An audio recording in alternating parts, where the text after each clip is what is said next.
Hey guys, it's Miranda, and if you're in full spring cleaning mode right now, this is for you. Because what if I told you some of the things you're doing to clean your home are actually making your air dirtier? Let's start with dusting. If you're using a dry cloth, you're not removing dust, you're just pushing it back into the air where you breathe it in later. A damp cloth or microfiber actually traps it. Next, vacuuming. If your vacuum filter is dirty or low quality, you could be blowing fine particles right back into your home. So instead of cleaning your floors, you're polluting your air. And here's the big one, forgetting your air filter. Your HVAC filter is what catches all the dust, pollen, and debris you're stirring up during a deep clean. If it's already full, it can't do its job. That means everything you just kicked up stays in your air.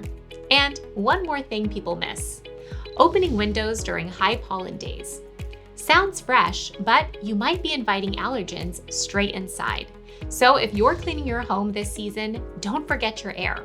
Clean smarter, not just harder.